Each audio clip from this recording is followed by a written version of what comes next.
शंकर से।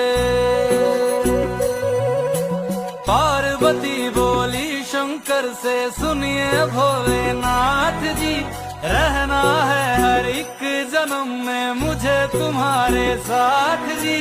वचन दीजिए ना छोड़ेंगे कभी हमारा हाथ जी, ओ भोलेनाथ जी।